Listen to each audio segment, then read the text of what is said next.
Bismillahirrahmanirrahim. Siyadatul ya mulahizatan musabaqah. Siyadatul ya asatid wal asatidah. Wa ayyatuhal ahwat wal ihwanil ma'bubah.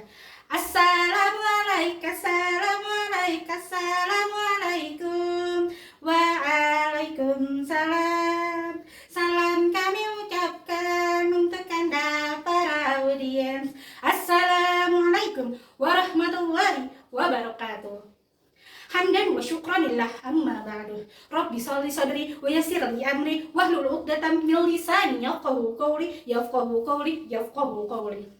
Qabla bidayatil kalam hayya nashkurullahi ta'ala alladhi qad a'tana ni'aman katsiratan hatta nastati'a an najtami'a fi hadzal makanil mubarak. Salatan wa salaman daimaini mutalazimaini ala habibina wan nabiyina wa rasulina Muhammad sallallahu alaihi wasallam. Hadirin hadirat yang berbahagia, kalian penasaran gak sih kok bisa ya peristiwa Isra Mi'raj ini terjadi? Maka dari itu, izinkan saya di video kali ini untuk sedikit membahas tentang peristiwa terjadinya Isra Mi'raj. Hadirin hadirat rahimakumullah, semua ini bermula di tahun 10 kenabian. 10 kenabian berbeda dengan 10 Hijriah ataupun 10 Masehi. Di tahun ini, Rasulullah Shallallahu Alaihi Wasallam diutus oleh Allah Subhanahu Wa Taala sebagai seorang nabi dan seorang rasul. Di tahun yang sama, beliau pun mendapatkan duka yang sangat mendalam. Yang pertama, beliau ditinggalkan oleh istri tercintanya, yakni Siti Khadijah radhiyallahu anha yang wafat pada bulan Ramadan. Berbarengan dengan wafatnya Siti Khadijah, beliau juga ditinggalkan oleh paman tercintanya, yakni Abu Thalib radhiyallahu anhu. Beliau merasa sangat sedih sekali karena ditinggal oleh dua orang yang dia cintai.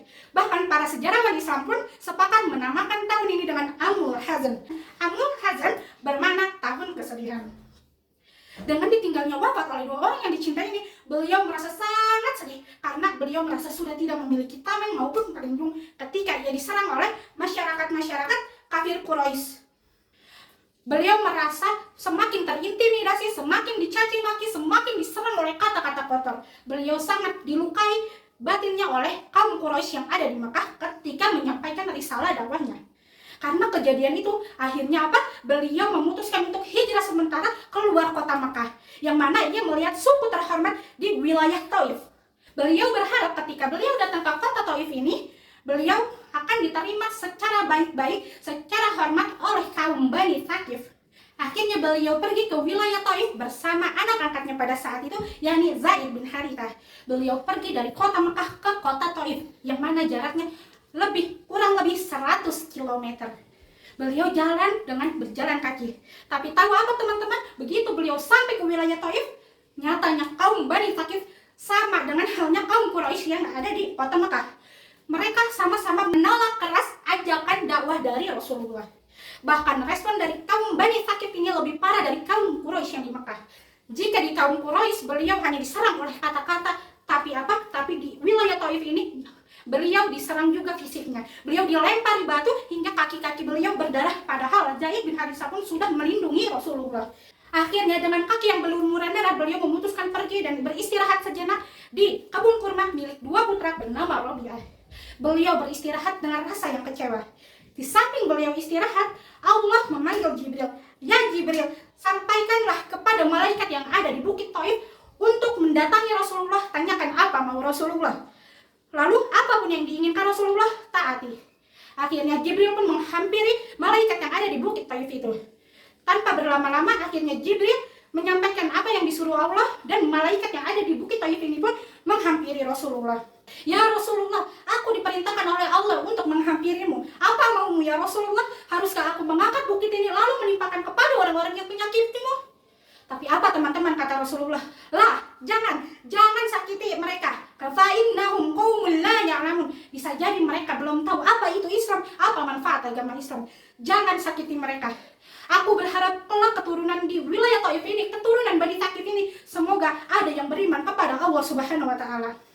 Beliau tidak ingin mereka yang menyakiti Rasulullah disakiti balik oleh malaikat, tapi beliau malah berdoa seperti ini kepada Allah Subhanahu wa Ta'ala. Ilahi, ilaika ashku du'fa quwwatik wa qillata hilatik wa hawani 'alan nas ya arhamar rahimin anta rabbul mustad'afin wa anta rabbi ila man takilluni ila ba'idin yatahajjamuni am ila aduwin malaktuhu amri.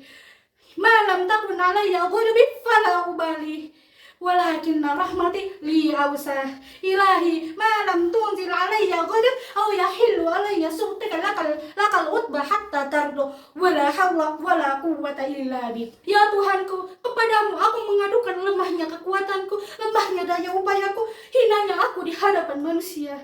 Wahai yang maha sempurna kasih dan sayangnya, aku yakin Engkaulah perawat setiap orang-orang yang lemah. Engkaulah Tuhanku, Engkaulah pelindungku, Engkaulah yang mengasihiku. Setelah kejadian di Taif ini, kemana lagi aku harus melangkah ya Tuhanku? Haruskah aku ke tempat yang jauh, yang mana di tempat yang jauh itu orang-orang akan menyakitiku lagi?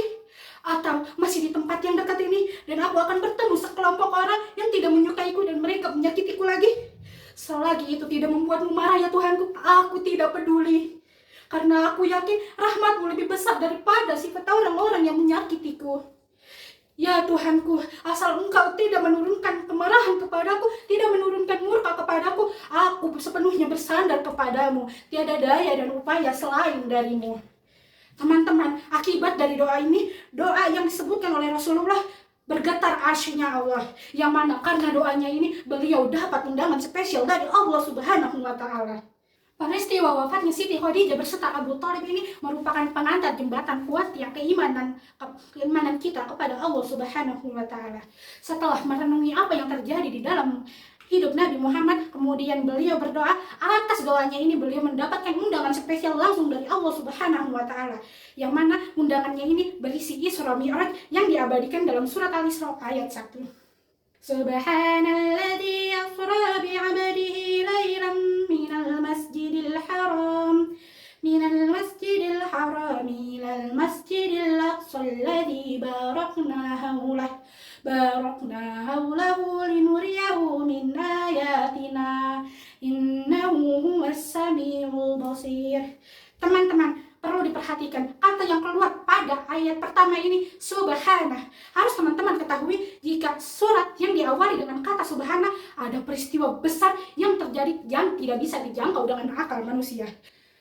Maybe I think enough here. Sorry for all my mistake. Unzur ma qala wala tanzur man qala. Wabillahi taufiq wal hidayah. Warido walinayah. Wassalamualaikum warahmatullahi wabarakatuh.